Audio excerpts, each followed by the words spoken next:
弟兄姐妹，大家平安。让我们在今天的晚上一起来祷告。当我们来祷告的时候，就如我们等一下要唱的诗歌一样，我们需要每天来祷告，因为我们需要每一天有从上帝来的力量。让我们一起预备我们的心，我们用这首歌成为我们的开始。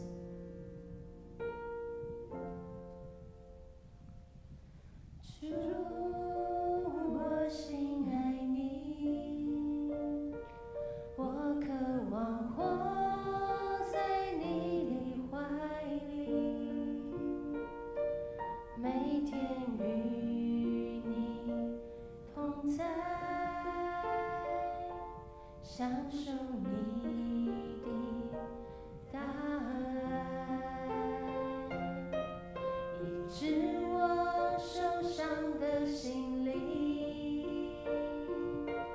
改变我原有的生命，引导我当走的路，今天的服事求你托住。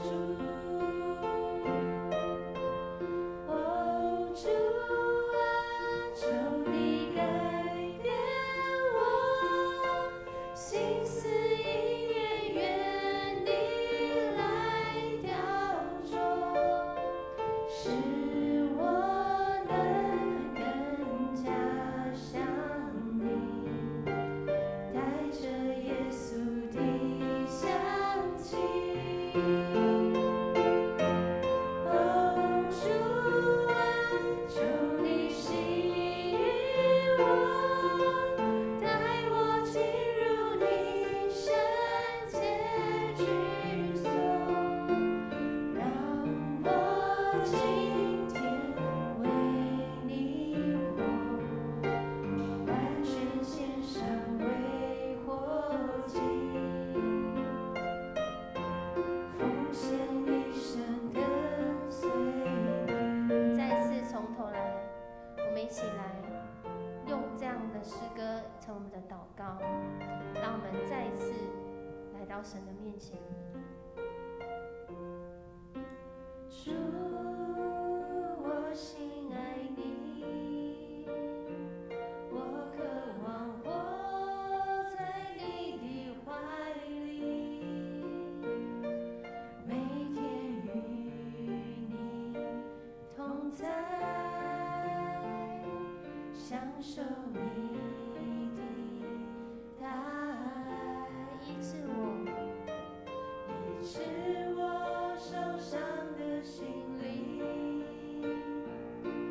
改变我原有的生命，引导我当走的路，今天的服事求你托住。哦，主啊，求你改变我心思意念，愿你来雕琢，使我能更加像你，带着耶稣的香气。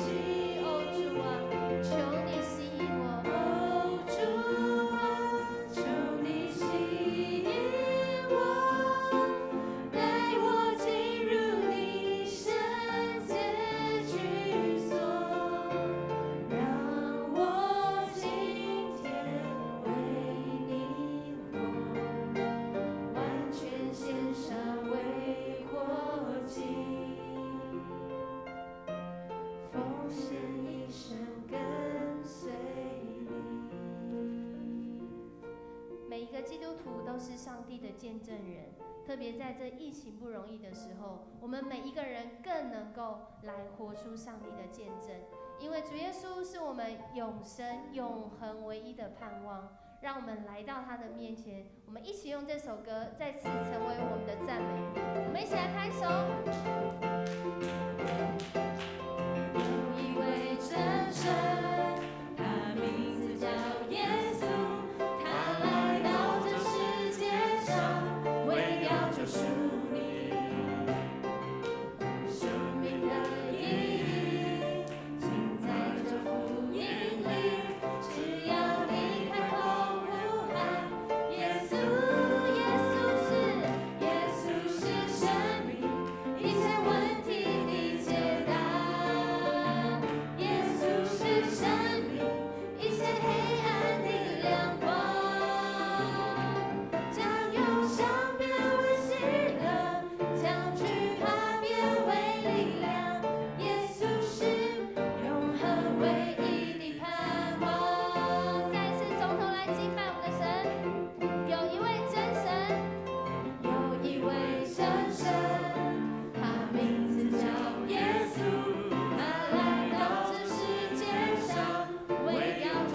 在镜头背后，我们都一起来祷告。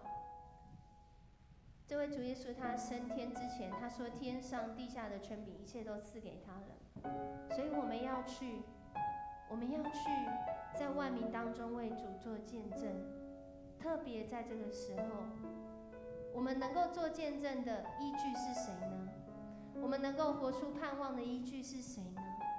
是因为有这位让我们倚靠的耶稣，他为我们付上代价，流出宝血，让我们可以来到他面前。我们一起来唱。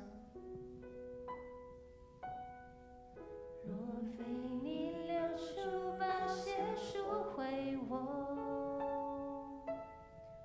我怎能有机会重新来过？看见我所有罪恶和软弱，你却用完全的爱接纳我。虽然我曾有时心远离过，但你心事仍紧紧抓住我，学会放手，不再靠自己活，只夸有你一切为我所做，唯独依靠你，唯独依靠你，无价的宝血印出真实的我，多么不等价的替换，唯独依靠你，唯独依靠你，成就永恒坚定不移的约，天涯海角你把我寻回，耶稣。纵使人失信，但神总是信实，他让我们有信心，一起来依靠他。虽然我曾有时心远离过，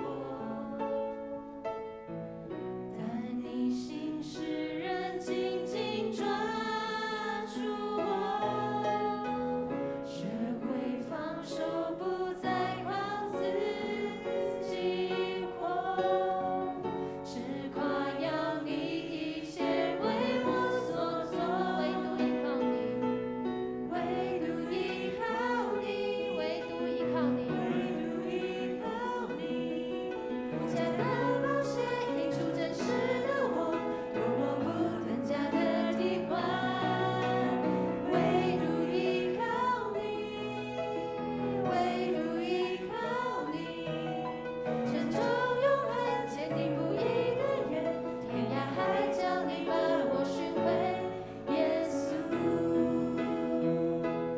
因你的宝血，恩典的宝血，修复一切，再次离远。因你的宝血，牺牲的宝血，坦然无惧，到你面前。因你的宝血，恩典的宝血，修复一切，再次离远。因你的宝血，牺牲的宝血，坦然无惧，到你面前。无瑕疵的爱来到破碎的我面前，唯独依靠，唯独依靠，唯独依靠，唯独依靠，将你的血中真实的我，多么不等价的替换，唯独依靠你，唯独依靠你，成就永恒坚定不移的约，天涯海角你把我寻回，耶稣。主耶稣，我们唯独依靠你，依靠你的宝血，才能够成为我们的遮盖，才能够成为我们的保护，才能够成为我们的平安。主，在这疫情严重的时候，每个人的心都惶恐不安，我们需要依靠你，唯独依靠你。这些世上的事物有一天都会过去，但你是永恒的、长存的。主，我们用祷告来到你的面前，在线上的弟兄姐妹，我们要一起来用祷告向神来祈求，求他的平安，求他的保护，求他与我们同在。主，谢谢你，让我们用敬拜来到你的面前，愿你来悦纳我们敬拜，成为你的宝座，你一起与我们在这边来垂听我们的祷告。我们将祷告靠耶稣基督得胜的名求，阿们。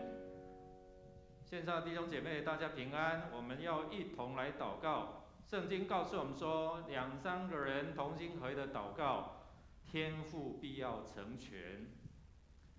我们要一起来看在《思念神的名》这本书。如果我们弟兄姐妹有买这本书，我们可以翻开136页。136页在讲雅卫夏龙，就是主是平安。其实，在英文的 peace 这个平安是指没有外在的这样的一个冲突，或是指内在的一个平静哦。但是小龙它是一个希伯来话，它包含了这2个意思之外，它还有整体、完全、完整的话语、完美、安全，或者是有满足等等这些的意义哦。所以弟兄姐妹，小龙来自于有上帝的同在，这样的一个和谐。那这样的一个果子就能够帮助我们与人之间的和谐、丰盛、健康、满足、坚固、完整，还有安康。特别是在这个疫情很紧急的时候，今天我们都知道指挥官把这样的一个全国的疫情提升到第3级。第3级的意思表示什么？表示室内聚集只能够5个人，室外10个人。很多时候我们很多的不方便，所以影响到我们的生活，所以我们需要向这位是平安的主来祷告。所以弟兄姐妹，我邀请你们一起来祷告。那当你向平安的主来祷告的时候，你知道吗？你是像这样是平安的源头在祷告，所以你可以领受他从他来的一切的平安，即使你是正在那种患难或者是内心非常的恐惧的时候，因为耶稣他是和平的君王，所以他要与我们同在。所以我们今天要透过这本书，我们一起来祷告。那我们要看几段的经文，我们来看为什么要祷告，有什么是拦阻我们跟神之间的这样的一个祷告。我们一起来念这段的经文，一起来。于是基甸在那里为耶和华筑了一座坛，起名叫耶和华沙龙，就是耶和华是平安的意思。这坛在亚比以谢族的俄弗拉，直到如今。直到如今，我们看到这样的一个祭坛，就是在提醒我们弟兄姐妹，这位是平安的主与我们同在。所以我们要一起来祷告。什么是让我们今天碰到这样的一个灾难、疫情不断的升高？我们要来看一段的经文，一起来。以色列人又行耶和华眼中看为恶的事，耶和华就把他们交在米甸人手里7年。米甸人压制以色列人，以色列人因为米甸人，就在山中挖穴、挖洞，建造营寨。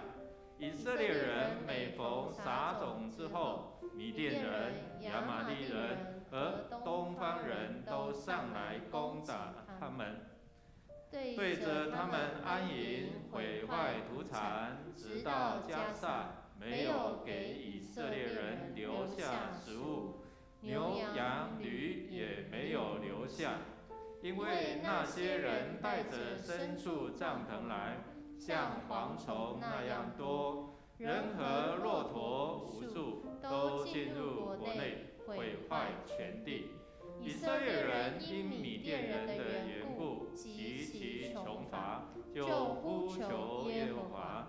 以色列人因米甸人的缘故呼求耶和华，耶和华就差遣先知到以色列人那里，对他们说：耶和华以色列的神如此说：我曾领你们从埃及上来，出了为奴之家，救你们脱离埃及人的手，并脱离一切欺压你们之人的手，把他们从你们面前赶出，将他们的地赐给你们，又对你们说：我是耶和华你们的神，你们住在亚摩利人的地，不可敬畏他们的神，你们竟不听从我的话。弟兄姐妹，我们知道，我们看到了这段经文一开始说，以色列人行耶和华眼中看为恶的事，难怪百姓会遇到这些的灾难。最后说，上帝要提醒他们不要去拜这些偶像，不要跟从他们，但是他们不听从上帝的话，所以这就是一个关键点哦。我们看到我们的国内刚不久是妈祖的绕境，从妈祖绕境完之后，我们就看到这些的天灾不断的临到我们当中，我们恳求神来帮助我们哦。第一个，我们要认罪悔改祷告，除掉这些我们跟神之间的一个障碍，让我们的祷告能够畅通无阻。所以第一个，我们要为百姓不敬畏上帝、不认识上帝，去敬拜偶像，得罪上帝来认罪。第二个，我们要为生命当中任何一件事情，如果使你不能够享受上帝的平安，任何的这些的行为模式，我们为这样来认罪。第三个，我们要为任何担忧、焦虑的习性来认罪。是不是你看了这些的新闻，每一天就盯着新闻，心里就开始了恐惧、害怕呢？我们要为这个来认罪，因为不相信上帝有赐平安的能力，所以我们为这个来开口来祷告。我邀请线上弟兄姐妹，我们一起为这些可能我们其中是犯了其中的一项，我们需要来祷告，需要来认罪，因为我们信靠这些的消息，或者是担忧这些消息，比信靠神还超过。所以我们一起来祷告，我们一起开口同声来祷告，为我们的罪来认识。主啊，我们恳求你赦免我们。主啊，我们的百姓敬拜这些偶像，所以我们就看到我们面临的许许多多的灾难，我们面临着疫情不断的扩延。主啊，我们恳求你，我们同心来呼求你，赦免我们的罪。主啊，你说我们若认罪，罪你是信实公义的，必要赦免我们的罪，洗净我们一切的不义。主啊，我们呼求你，我们呼求你的怜悯。主啊，我们来到你的面前，同心合意的祷告、祈求跟认罪。主啊，我们百姓不认识你，去敬畏人所造的这些偶像。主啊，当我们没有跟他们传福音，我们没有向他们来分享这福音的时候，这个祸患也是临到我们。我们面临这样的疫情不断的升高，不断的传染，已经影响到我们能够平安度日了。主，你的话常常在提醒我们，我们若认自己的罪，神是信实的，是公义的，必要赦免我们的罪。所以主啊，我们同心来到你的面前，呼求你赦免我们的罪，赦免我们百姓不认识你去敬拜偶像的罪，赦免我们可能平时我们所做的一切事情是让我们不得享受平安。主啊，求你怜悯我们，怜悯我们看完了新闻就不断的焦虑，失去了平安。我们的焦点只在这些的消息新闻上面，我们忘记了回转来到主你的面前。主啊，因为我们可能不相信上帝你可以赐给我们平安的能力，就好像以色列百姓一样，求你赦免我们，怜悯我们罪，除去一切我们跟神之间这些的障碍。主啊，让我们好好来敬拜你，好好来向你呼求，好好来领受你所赐的平安。我们这样祷告，都是靠耶稣基督得胜的名求，阿们。第二，我们要进入到赞美的祷告，就是面对这样的一个征战的时候，我们更需要赞美。在苦难当中，在我们面对很多的不安的时候，我们更需要来赞美。我们来看这段的经文，我们看到以色列百姓，他们行耶和华眼中看为恶的事，他们不听上帝的话语，所以他们就要面临这一些的苦果。但是上帝的话也预留了如何提醒这些百姓来到主的面前。我们一起用这一段的经文一起来宣告说：耶和华的使者到了俄弗拉，坐在亚比谢族人约阿施的橡树下。约阿施的儿子基甸正在酒榨那里打麦子，为要防备米甸人。耶和华的使者向基甸显现，对他说：大能的勇士啊，耶和华与你同在。基甸说：主啊，耶和华若与我们同在，我们何至遭遇这一切事呢？我们的列祖不是向我们说，耶和华领我们从埃及上来吗？他那样奇妙的作为在哪里呢？现在他却丢弃我们，将我们交在米甸人手里。耶和华观看基甸，说：你靠着你这能力去从米甸人手里拯救以色列人，不是我差遣你去的吗？基甸说：主啊，我有何能拯救以色列人呢？我家在玛拿西支派中是自贫穷的，我在我父家是自微小的。耶和华对他说：我与你同在，你就必击打米甸人，如击打一人一样。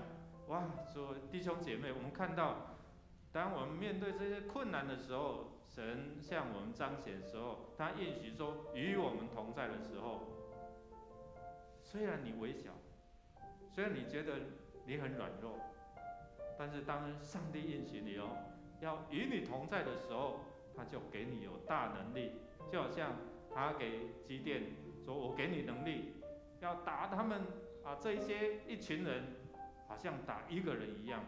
所以我们一起要来赞美主，要赞美这位上帝因为他是有大能的拯救者，他要拯救我们脱离这个世代这些的疫情、这些的疫病，因为他满有恩慈怜悯，他看见这些百姓在那种困苦当中要收成了，结果被抢夺了。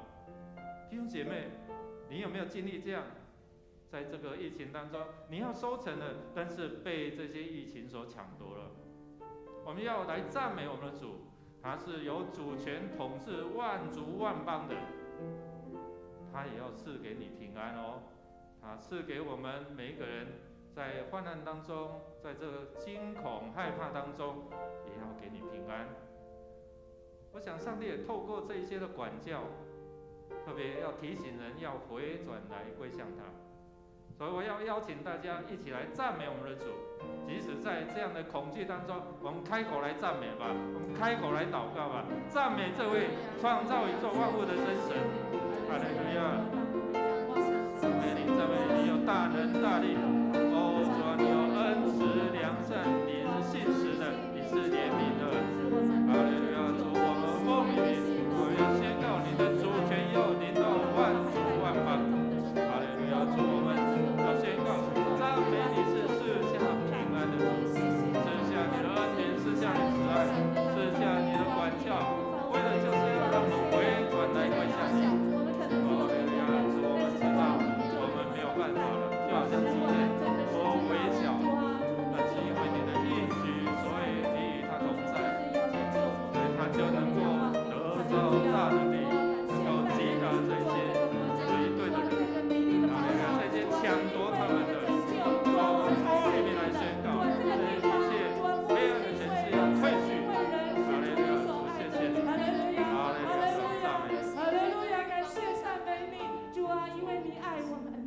主啊，你爱这块土地，主啊，这个美丽的宝岛是你所创造。主，我们最美的，主啊，不只是人，而是这个人是主你所造的，是主你所爱的。主啊，如今，主啊，这个国家上上下下，主啊，从今天下午的宣告，主啊，我们已经进入第3级的这样危难当中。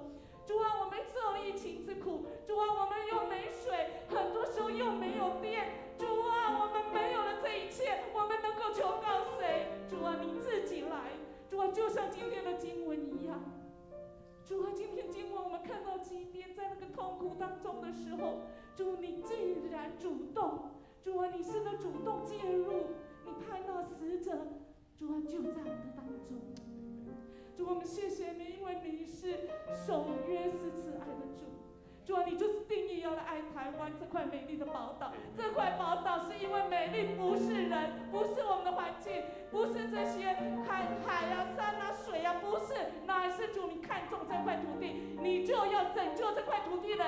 你管定了，主啊，你就是要救赎我们，你要救赎我们到底，以至于我们这里是宝岛，我们这里是一个福音。主啊，谢谢你，主啊，谢谢你，就像你今天透过基甸再次告诉我们，主啊，我们或许心里有很多说不出口的，甚至很想问你，就像基甸要问那使者一样的，何以主啊，你若有大能的手，如何让台湾陷入这样的困境？我们不是去年你带领我们走过这些困境，今年何以让我们一下子报到这么大的疫情？主啊，你还在吗？主你在，主啊，你一直都在。就像基甸向你发出疑问的时候，主啊，你斩钉截铁的跟基甸讲：不要看环境，不要看这些问题，只要仰望神。神的作为，看这我们所相信的是一个怎么样的神？只要一个人，神呼召我们今天家的教会每一个人，每一个人都很重要，就像基甸一样。主啊，虽然我们只是一个人，但是主你却要用我们，只要我们愿意回应你说：主啊，我愿意。虽然我们心里软弱，但是当我们仰望抬头看到你，主啊，我们就只有十足的盼望，因为主你已经赐下平安给我们。从今天的经文，只要我们回转来归向你，谢谢你再次告诉我们，主啊，你掌权，主你管定了，主啊，台湾这块土地所有的问题在你那里都有答案。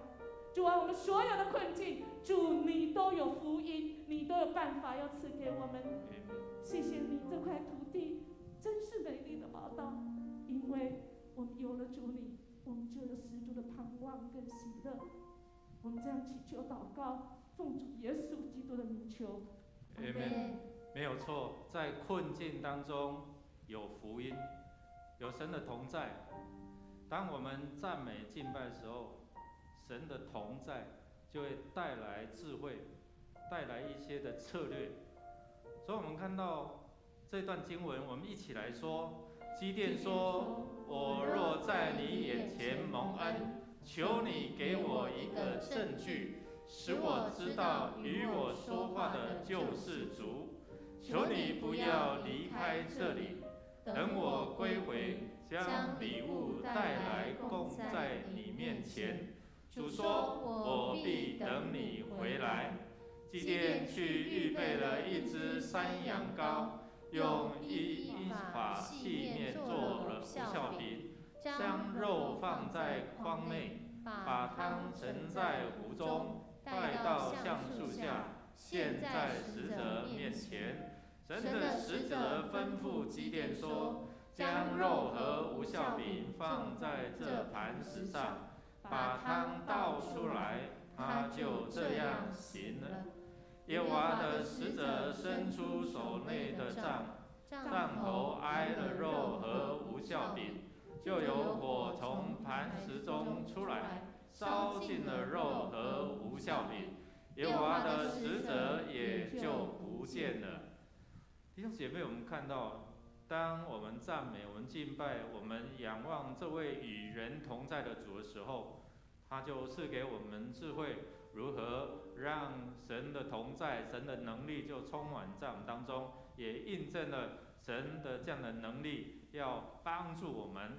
我们要为国家来祷告，特别是让我们在上的掌权的，圣经告诉我们说，我们若为在上掌权者来祷告的时候，我们才能够平安度日。弟兄姐妹，你希望平安度日吗？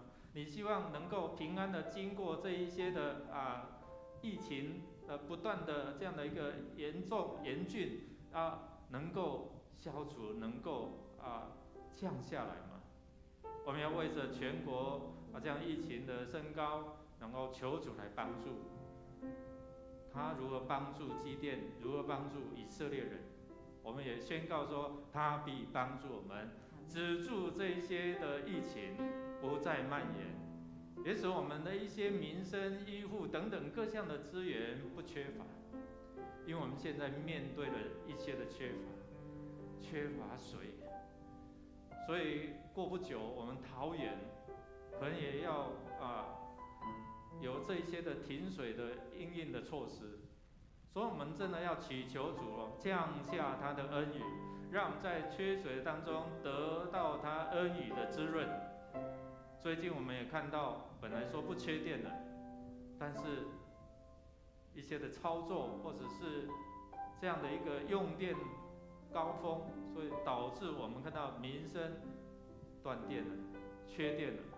求主给这些主管机关有好的因应的办法，特别我们为了两岸的和平，我们一方面要面对疫情，我们一方面也要面对对岸不断的这些骚扰。我们恳求神，让我们执政掌权的真是有智慧来敬拜这位创造宇宙万物的真神，把我们带到神的面前，不要把我们带远离神。我们开口来祷告，弟兄姐妹，我邀请你们一起来为这个国家、这块土地来祷告。我们开口来祷告。哈利路亚，主啊，我们来祝福这块土地。求你施恩赐福，让我们的执政掌权的有智慧，在面对这疫情的这一些的政策、防堵，或是怎么样去解决。主啊，求你怜悯这块土地。让所有的这些的政策、这些的资源的运用，怎样分配，能够安定民心。主，我们恳求你，恳求你怜悯，恳求你给我们总统、文武百官、人事中部长，给他们有智慧，面对这个更严峻的时候，能够有更好的解决的方法。我们缺乏这些疫苗，求你帮助我们很快的能够有这些足够的疫苗供应。创造天地的主，我们来到你的面前。主啊，我们真实就在今天的晚上，我们要向你来认罪。主啊，如同旧约先知所说的，主，我们就活在这罪恶当中。主啊，你不断的用你的话语来挽回我们。主啊，我们真实的要说，我们真的很有限。主，当我们看见这些缺乏跟软弱的时候，主，我们真实要再一次的来到你的面前。主，我们真的是得罪了你，我们真的是看自己过于当看的。主啊，我们真的是在你的面前要寻求你的救恩。主啊，你是为我们预备救恩的主。主，你爱我们爱到一个程度，是你愿意用你独生爱子为我们钉上十字架，为我们流出宝血换我们的生命。但主，我们在这个时候更是要来问，为什么我们跟随你，我们仍然在这样的处境当中？或许就像保罗他自己所说的一样，有什么样的事物能隔绝我们跟你的爱呢？是我们的愁苦吗？是我们的缺乏吗？主啊，就像保罗，你所爱的儿子，他在自己跟随你的道路当中，最后得到的结论，或有余或缺乏，我都得了秘诀。主，我们在这个时候，我们就好像保罗一样，我们就是主你的见证人，我们更是要举手为这个国家，为这块土地来祷告。主，我们缺的是电吗？我们缺的是水吗？还是其实我们缺的是一个爱人的心，是一个怜悯的心，是一个公义的心，是一个愿意付上代价来跟随主耶稣基督的心。主，谢谢你的恩典，透过在这疫情当中，特别在今天的下午，你透过疫情更是让我们看出自己的信仰是什么样子，更是让我们明白我们要跟随的永恒是在主耶稣基督里。主，你预备恩典，主，你教导我们，我们在这世上就是要行公义、好怜悯、存谦卑的心，与神同行。主啊，求主你持续的来带领我们。我们真的要说，我们不知道，不会，甚至我们心里有诸多的不愿，但是主你都知道，你知道我们的心，甚至你为台湾预备，从过去预备到现在。主，我们更是要为我们执政掌权者来祷告，特别是陈时中部长来祷告。主，你看见，你看见，你看见他的需要，你看见他在这个时候各样的回答，各样的处理状况，各样的心力交瘁。主，你看见。主啊，恳求主你来扶持在台湾执政掌权者的手，让他们有从你来的智慧，有从你来的爱，有从你来的公义，能够带领百姓真的是活出良善、信实、温柔、节制的生命。主，我们更是要为台湾现在所遇到的缺水跟缺电来祷告。主，我们并不明白现在为什么会发生这样的事，但我们知道，主你的人掌权，你掌权在这块土地上，教导我们如何活出你的心意。主，我们也要为两岸的和平来祷告。主啊，在这当中，人的手好像以为能够掌握一切。主啊，我们好像一直在那个威胁跟恐惧当中。主，但你是胜过威胁和恐惧的神，你带领我们有一个跳跃的眼光，有从你来的眼光，来重新看这样的事情。恳求你帮助我们天天寻求你，好叫我们真实活出你创造我们的心意。我们这样祷告，奉主耶稣的名求，阿们。弟兄姐妹，我们面对这样的疫情，可能我们内心有很多这些的恐惧，一些的不安，所以我们一起来读上帝的话语说：基甸见他是耶和华的使者，就说：哀哉，主耶和华，我不好了，因为我今天见耶和华的使者。耶和华对他说：你放心，不要惧怕，你必不致死。于是基甸在那里为耶和华筑了一座坛，起名叫耶和华沙龙，就是耶和华是平安的意思。这坛在亚比以谢族的俄弗拉直到如今。弟兄姐妹，上帝的话也告诉我们说：你必不至于死，不要恐惧，不要害怕。这礼拜牧师有分享这样的信息，我们常常在内在有一些失去的恐惧，失去一些我们可能打拼来我们周遭的亲人这样的一个恐惧，我们有失败的恐惧，我们对于未来我们不知道如何这样的一个恐惧。但是主耶和华对基甸说：不要害怕，不至于死，我要与你同在。这是我们神的怜悯了，所以我们要为了今天我们站在这块土地，面对这样的一个灾情的时候，我们要为肢体来祷告。面对消息的发布，你是不是心里惶恐不安，甚至开始忧郁？我们也看到影响到我们孩子的这些的学习。今天宣布了全国提升为第3级，表示什么？所有的孩子都不能到学校上课，所以他们要在家线上的学习。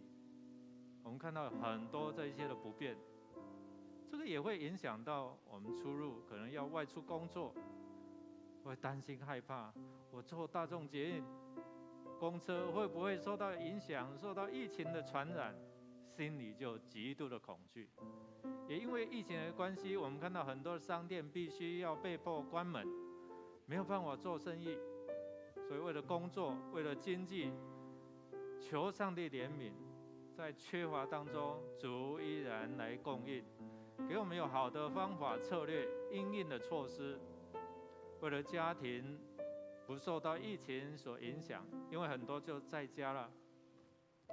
今天我们看到很多孩子不能够上学，在家里面，也有可能孩子就被罚站在那边，因为可能太吵闹了。我们看到会影响到家庭的这些的和睦的关系，可能你正面临这样的一个患难、困难，你的困境，神都知道，神要把平安赐给你。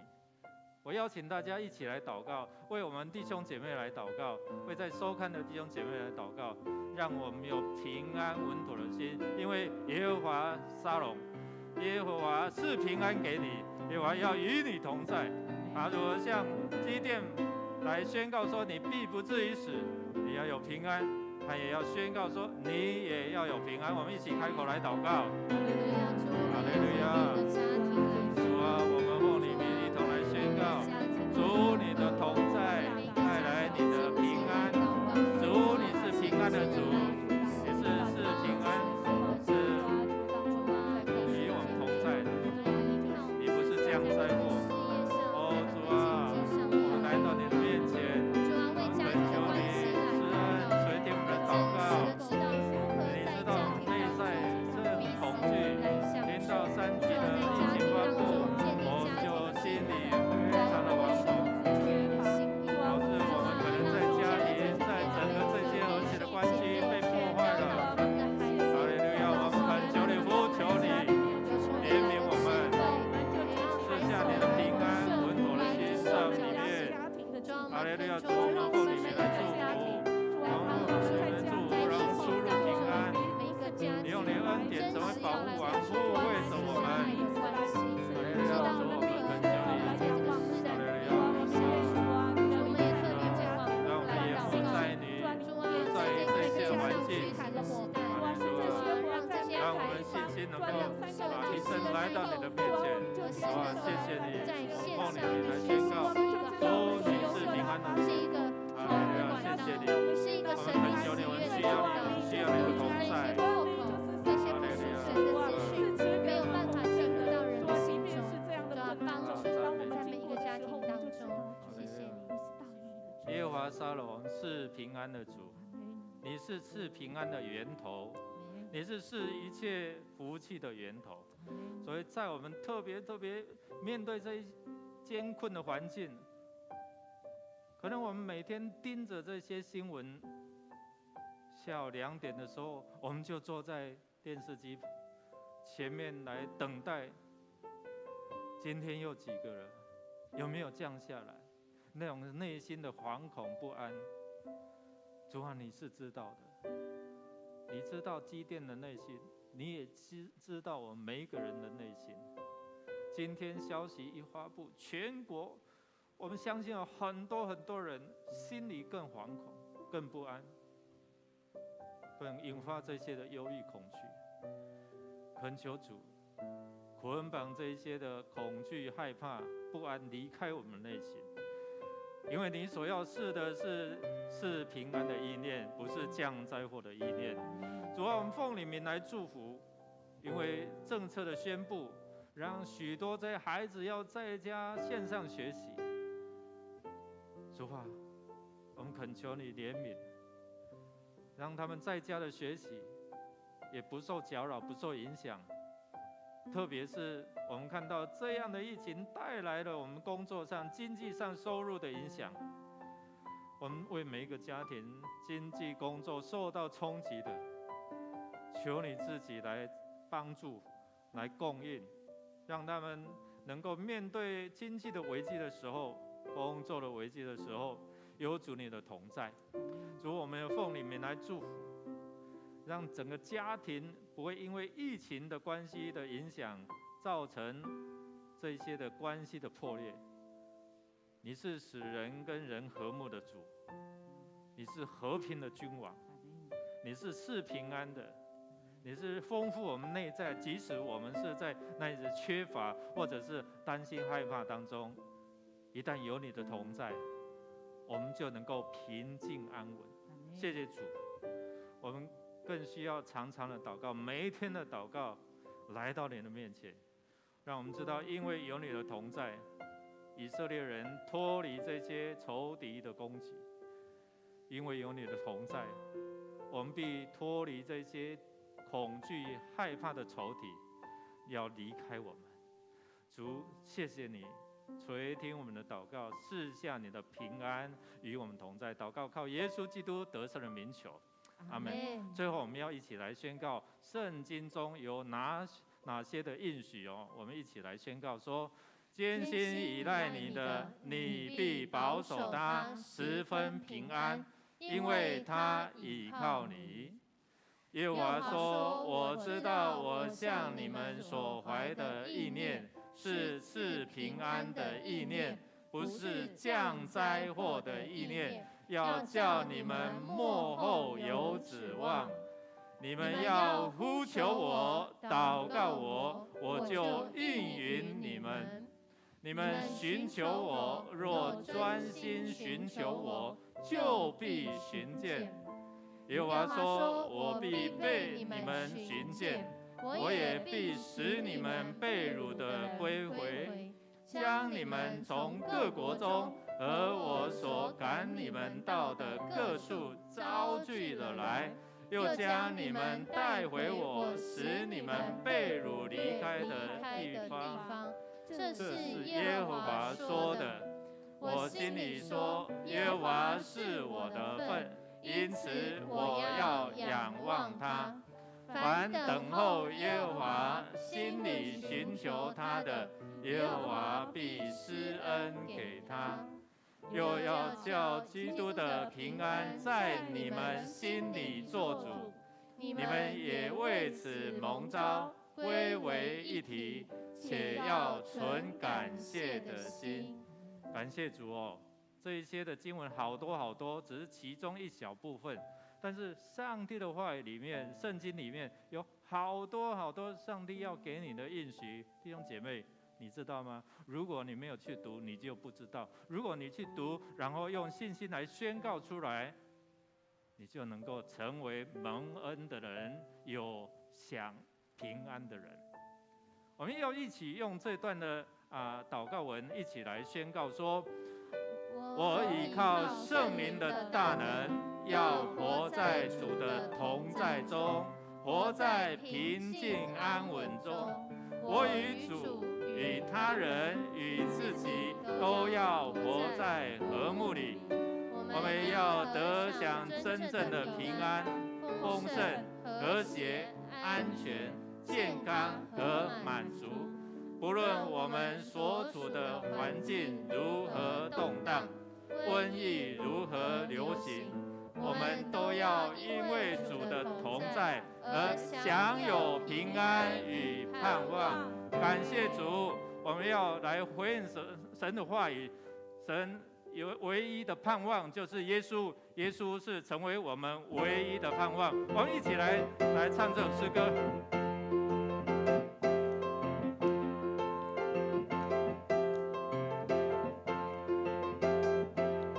有一位真神，他名字叫耶稣。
兄姐妹们，今天的祷告会就在这里，我们一起继续来祷告。